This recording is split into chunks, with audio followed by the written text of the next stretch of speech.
kuryente sa buong probinsya ng Catanduanes ngayong Lunes kasunod nga ng pananalasa ng Bagyong Uwan. Nakaranas din doon ng matinding storm surge at pagbaha. May naiulat na rin na nasawi dahil sa flash flood. Kumustahin natin ang sitwasyon doon? Makakausap natin si Catanduanes Governor Patrick Azanza. Magandang tanghali po sa inyo, Gov. Magandang tanghali rin po, Cheryl, at sa lahat ng nakikinig sa inyong programa. Gov, kumusta na po ang panahon dyan? Maganda na ba? Yes po, nagpakita na po si Haring Araw at medyo maaliwalas na ang panahon. Ilang oras matapos na lumisan ang Super Typhoon Uwan. Bagamat sanay kami na dalawin ng bagyo, Cheryl, kakaiba po ito at gusto nating ipaalam doon sa dadaanan pa lang ng Super Typhoon Uwan na wag po walang bahala itong bagyong padating Super Typhoon Uwan dahil po kakaiba yung dami ng buhos ng ulan at yung lakas ng hangin at may kasama pang storm surge, Cheryl. Kaya naman po talagang makikita po natin sa size pa lang niya ay halos kayang sakluban ang buong Pilipinas at nang dumaan po sa amin ay talagang napakagrabe po ng epekto sa probinsya ng Catanduanes po na kung saan 130,293 po sa aming populasyon, mga kapwa Katandunganon ang naapektuhan. Kinailangan po namin forced evacuation. A total of 25,921 families at katumbas po yun ng 88,702 na individuals po ang kinailangan nating i-evacuate at ganun pa man po sa sobrang lakas po ng storm surge sa capital town of Virac mismo po nasira ang seawall na nasa tapat mismo ng Philippine Coast Guard building at ng Parola at tumabila rin po sa mismong Imelda Boulevard. Kaya yung dating pasyalan po ng mga tao ay nagmistulang sa parte na ng dagat sa malapit sa port area po ng Virac. At meron din po ang Gogon Centro ay nasobrahan din po ng pagbaha at umabot na lagpas bewang. Kung kaya't sa kasagsagan ng bagyo po ay meron kaming kinailangan pang rescue.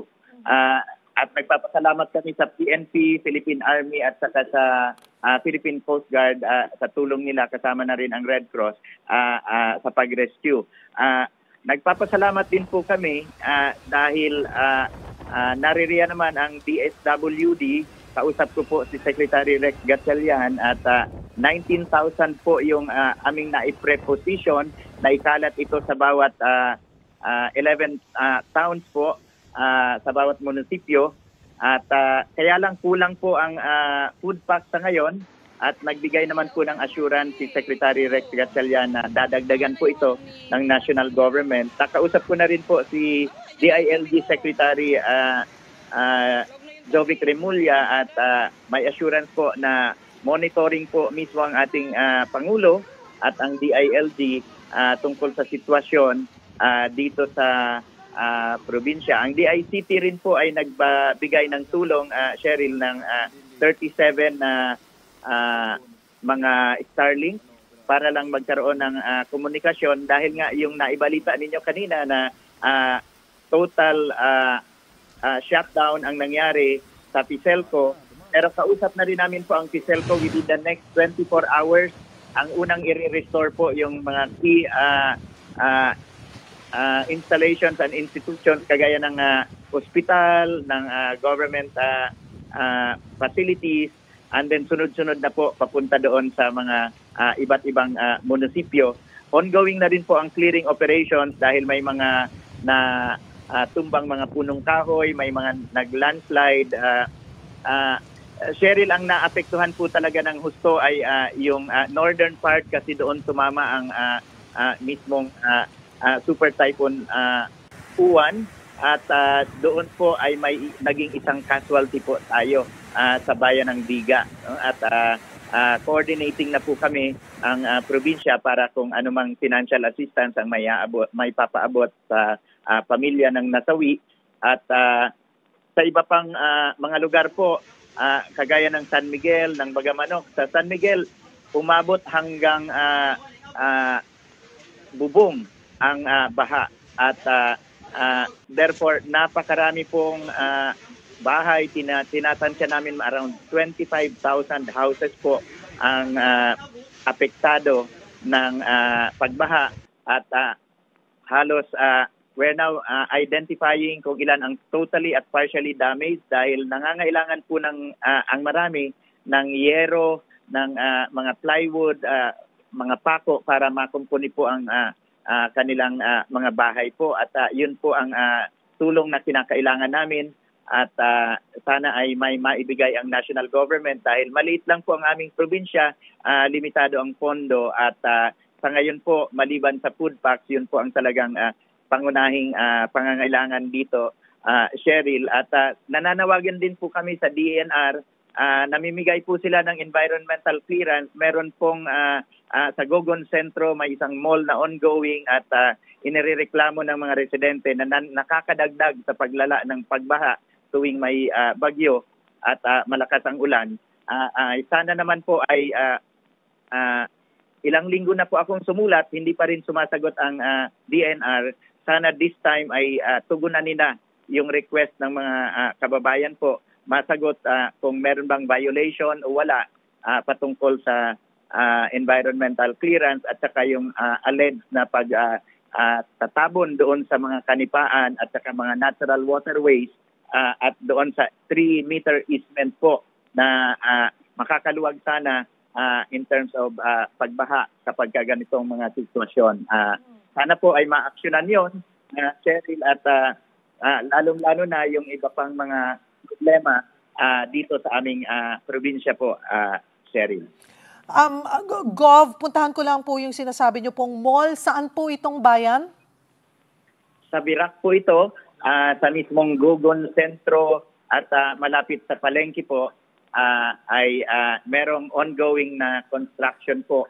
At hiniling ko ito sa DNR na sana magkaroon muna ng cease and desist order, i-assess nila kung meron ba talagang violation bago mag-tuloy-tuloy po dahil ganitong mga sitwasyon nga po ang aming nakakaharap. At marami na rin pong mga residente ang nagrereklamo. Sa Gogon Centro po ito, sa capital town of Virac, ang lubhang naapektuhan sa pagbaha. So, gaano na po katagal itinatayo ito at may mga documentation po ba na talagang nakaperwisyo or nakakatulong po ito sa nakakadagdag sa tubig baha, nakakaapekto sa pagbaha sa area po ng Virac? Well, simple lang naman po yung assessment ng mga residente. Nung wala pa po yung pag-alleged na pagtabon doon sa kanipaan, ay magkaroon man ng baha ay siguro hanggang sa paa lamang, hindi umaabot ng lagpas talampakan. Ngayon po ay umabot na sa lagpas bewang at yun nga, kinailangan namin i-rescue yung iba na residente sa kasagsagan mismo ng bagyo. At yun po ang tinitignan at maging yung simbahan po sa likuran nito, nakausap ko siya personal, yung pastor po doon at sinasabi nila na never pa naman silang binaha. Subalit nung nagkaroon ng mga ganitong expansion, existing po yung mall at nag-expand sila doon sa area at yun po ang inirereklamo, yung expansion. Hindi naman po yung nauna na itinayo, kundi yung expansion. At yun nga po, yung mismong simbahan mismo sa bandang likuran, sinasabi nila na nagugulat sila ngayon dahil pati sila binabaha na rin po. Puntahan ko rin po itong San Miguel na sabi nyo hanggang bubong yung baha na inabot and 25,000 na kabahayan po ang naapektuhan. Kumusta po ang sitwasyon nila doon? Humupa na ho ba yung tubig baha, Gov? Yes po, Cheryl, sa lahat ng areas ay halos humupa na ang baha. Subalit ang nakita at nakapanlulumo po talaga initial pa lang po na figures, yung 25,000 houses all over the province ang naapektuhan, totally and partially damaged po.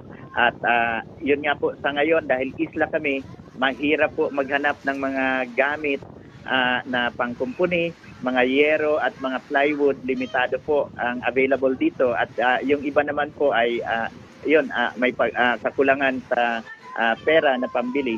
So talagang sa ngayon po, ito yung isa sa mga pinoproblema namin maliban sa additional food packs dahil syempre pagkagat ng dilim at medyo malamig pa po ang simoy ng hangin dito dahil kaalis lang ng bagyo at may mga drizzles pa po, may panakanakang pag-ulan sa ilang areas at kung open po ay ang pinoproblema namin ay kung walang bubong, ang kasunod niyan ay yung sakit. Kaya nakipag-ugnayan na rin po kami sa DOH na magpapadala sila ng mga karagdagang gamot papunta dito the moment po na maging available ang travel kasi ang kabilang mainland po ay nasakop din ng bagyo at hinihintay pa po namin na i-allow na mag-travel by boat or by ship para makapunta dito sa isla po.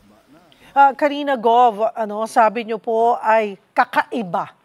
Kakaiba itong bagyong ito. Kayo po ang napuruhan eh. Sa inyo po unang naglandfall bago ito naglandfall sa Aurora. The good thing with this bagyong Uwan ay nasa typhoon strength na lang po ito at nasa West Philippine Sea na. So nakalagpas na ito. Pero kayo po yung napuruhan. Kaninang sinabi niyong kakaiba ito na ho ba masasabing pinaka-grabing bagyong tumama po sa probinsya ng Catanduanes? Cheryl, ito pong Super Typhoon Uwan ay may kakaibang karakter dahil sabi ko nga may kasamang malakas na pag-ulan, malakas na ihip ng hangin at may storm surge at bumababad po siya. Hindi siya basta gumagalaw ng mabilis, bumababad siya kaya yung amount of rainfall ay talagang sobra at sinasabayan pa ng storm surge. Kaya yung massive na pagbaha sa buong probinsya, meron po kaming isang lugar, ang Palumbanes, halimbawa.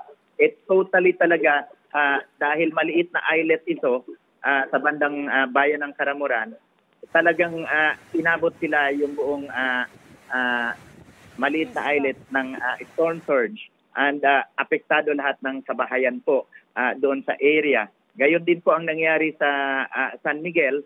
Kung tutuusin po, landlocked ang San Miguel. Pero yun po yung idinidescribe ko na umabot hanggang bubong naman yung baha. So yun po ang kakaiba sa kanya.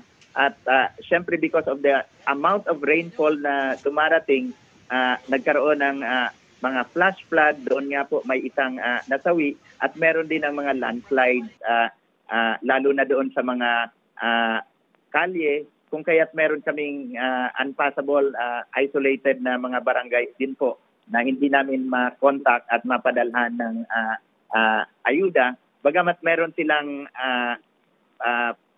informasyon na naipaabot through social media na wala namang casualty sa area. No? So, yun po ang kakaiba. Kaya talagang malaking bagay po yung nagawa namin na yung forced evacuation, lalo na sa coastal areas at saka sa landslide prone areas dahil po maraming buhay ang nasalba. Kung hindi namin ginawa ito, Cheryl, kaya gusto kong paalalahanan ang ibang lugar na dadaanan pa lang nito, mas mabuti po talaga yung forced evacuation dahil maraming buhay na masasalba.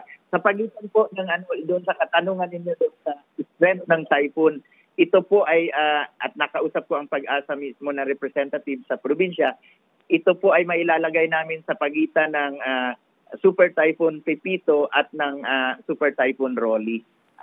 Malapit ang konti sa Super Typhoon Rolly. Ang kaibahan lang po ay bumababad talaga siya ng matagal at merong kasabay na storm surge na 3 meters high and above. Kaya grabe po kami sa pagbaha maliban doon sa malakas na ulan at hangin po, Sherry. Opo. Sabi niyo nga po humupa na ang tubig baha pero maraming bahay ang naapektuhan. So ngayon po, gaano pa karami ang nananatili po sa mga evacuation center, Gov? Yes po, out of the 25,921 families na nagpunta sa evacuation center at yung iba naman ay nakitira sa kanilang kapitbahay or kamag-anak na medyo mas malalakas ang bahay. Ang translation po nito is around 88,702 na individual. Ang around 30% po doon ay cleared na para umuwi dahil tinicheck po namin muna ang kanilang kanya-kanyang lugar bago namin sila payagan kung safe na ba at kung wala bang kuryenteng delikadong makuryente sila o kaya yung passable na ba yung roads pauwi papunta sa kanila.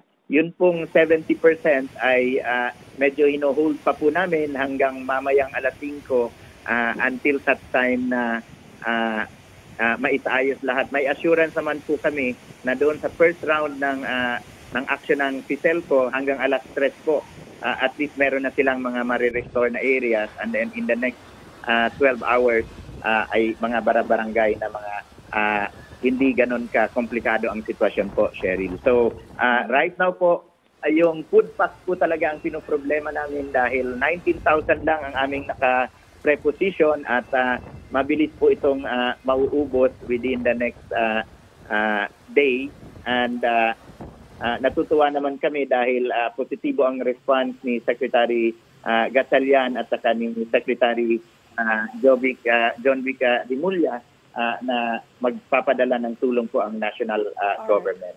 Jerry. Marami pong salamat at mag-iingat po kayo dyan, Catanduanes Governor Patrick Azanza.